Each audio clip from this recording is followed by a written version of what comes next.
নবীর জীবনের সবচেয়ে বড় বিজয় মনে করো তোমরা মক্কা বিজয়কে, যে মক্কা বিজয়ের মাধ্যমে আল্লাহর নবী বাইতুল্লাহর ঘরকে, আল্লাহর ঘরকে সকল মূর্তি মুক্ত করেছিলেন।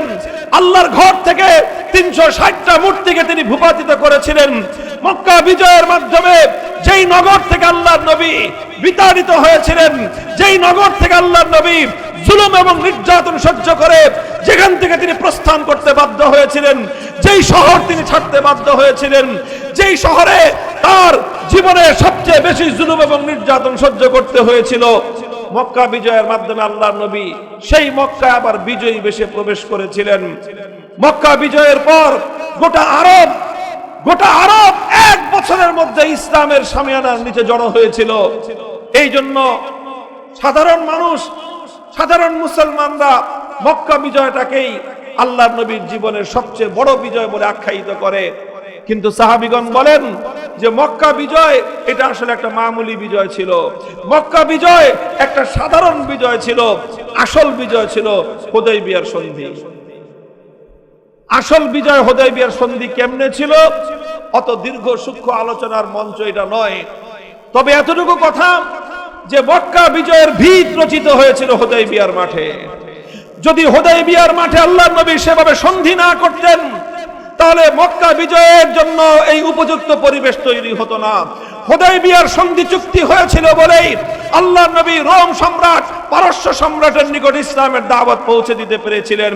হুদায়বিয়ার সন্ধি হয়েছিল বলেই আল্লাহর নবী খায়বার বিজয় করে ইহুদিদের কবর ভেঙে দিতে পেরেছিলেন। হুদায়বিয়ার সন্ধি হয়েছিল বলেই পৃথিবীতে মুসলমানদের সবচেয়ে কঠিন শত্রু, সবচেয়ে ষড়যন্ত্রকারী শক্তি, সবচেয়ে ষড়যন্ত্রকারী ভয়াবহ মানবতার দুশ্মন ইহুদিদের কবর হাজার হাজার বছরের জন্য ভেঙে গুড়িয়ে দিতে পেরেছিলেন। এই জন্যই হুদায়বিয়ার সন্ধির এই তাৎপর্য। হুদায়বিয়ার সন্ধির মাধ্যমে ইহুদিদের বিপর্যয় ঘটেছে। হুদায়বিয়ার সন্ধির মাধ্যমে বড় বড় রাষ্ট্রগুলোর সঙ্গে ইসলামের কূটনৈতিক সম্পর্ক স্থাপিত হয়েছে। হুদায়বিয়ার সন্ধির মাধ্যমে ইসলাম আরবের বাইরে বিভিন্ন এলাকায় নিরাপদে প্রচার লাভ করার সুযোগ পেয়েছে। হুদায়বিয়ার সন্ধির চুক্তির বলেই আল্লাহর নবী 2 বছরের মাথায় মক্কা বিজয় করবার সুযোগ পেয়েছিলেন।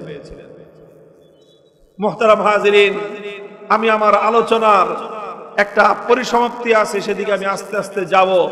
তবে আমি আপনাদেরকে একটা কথা বোঝালাম যে 3টা ঘটনা নবী আকরাম সাল্লাল্লাহু আলাইহি ওয়াসাল্লামের জিন্দেগীর, যেগুলো এক একটা টার্নিং পয়েন্ট ছিল, এক একটা গুরুত্বপূর্ণ ইতিহাসের বাঁক বদলের সময় ছিল।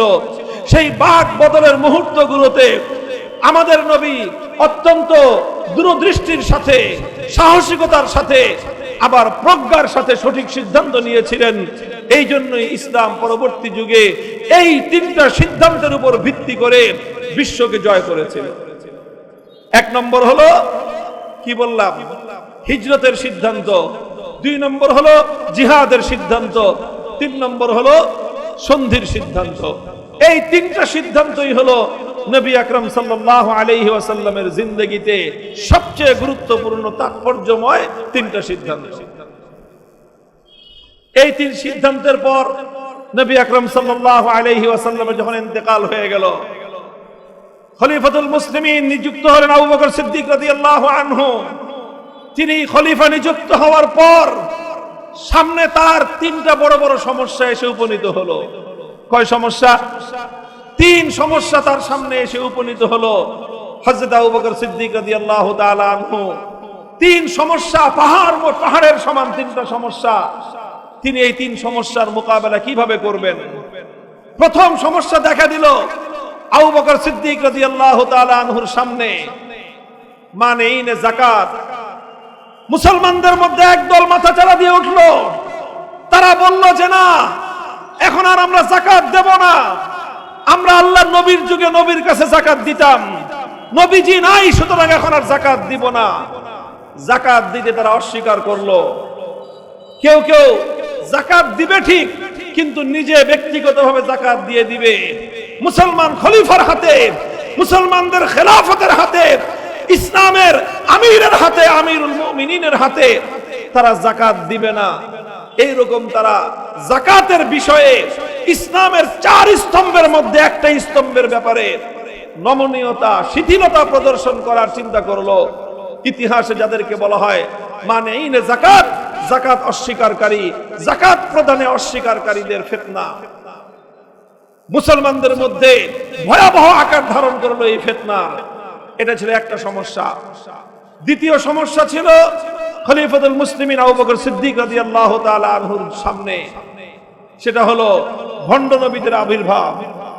আল্লাহর নবীর ইন্তেকালের পর একদিকে আসওয়াদে আনাসি এক ভণ্ড নবী নবুয়তের দাবি করলো, আরেকদিকে তুলাইহা এক মহিলা সেও নবুয়তের দাবি করলো, আরেকদিকে মুসাইলামাতুল কাজ্জাব ভণ্ড নবী মাথাচাড়া দিয়ে উঠে নবুয়তের দাবি করে বসলো।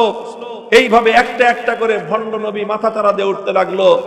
আবু বকর সিদ্দিক রাদিয়াল্লাহু তাআলা আনহুর সামনে বড় চ্যালেঞ্জ ছিল যে এই সময়ে ভণ্ড নবীদেরকে কি করা যায়। তৃতীয় আরেকটা গুরুত্বপূর্ণ সিদ্ধান্ত যেটা হযরত আবু বকর সিদ্দিক রাদিয়াল্লাহু তাআলা আনহুর সামনে ছিল, এটাও বড় চ্যালেঞ্জ ছিল ওনার জিন্দেগিতে।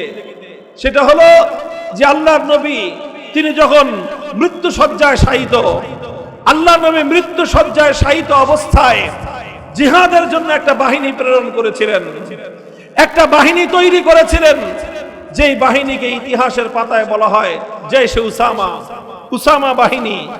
সেই বাহিনীর কমান্ডার ছিলেন হযরত উসামা ইবনে যায়েদ রাদিয়াল্লাহু আনহু। নবীজি নিজ হাতে একটা ঝান্ডা বেঁধে দিয়ে উসামার হাতে তুলে দিয়েছিলেন, বলেছিলেন উসামা যাও তুমি যুদ্ধ করো। উসামা রাদিয়াল্লাহু তাআলা আনহু নেতৃত্বে সেই বাহিনীতে বড় বড় সাহাবায়ে কেরাম ছিলেন। সেই বাহিনী রওনা হলো, মক্কার বাইরে চলে গেল। কিছু দূর যাওয়ার পরেই তারা সংবাদ পেলেন যে আল্লাহর নবীর শারীরিক অবস্থার মারাত্মক অবনতি ঘটেছে। এই জন্য তারা সফর স্থগিত করে অপেক্ষা করতে লাগলেন যে নবীজির কি হয়ে যায়। উসামা রাদিয়াল্লাহু আনহু বাহিনীকে মক্কার বাইরে অপেক্ষায় রেখে, মদিনার বাইরে অপেক্ষায় রেখে তিনি নিজে আল্লাহর নবীর সাথে দেখা করতে এলেন। নবীজির তখনও হুঁশ ফিরল। নবীজি উসামাকে বললেন, খবরদার, তুমি কেন এসেছো?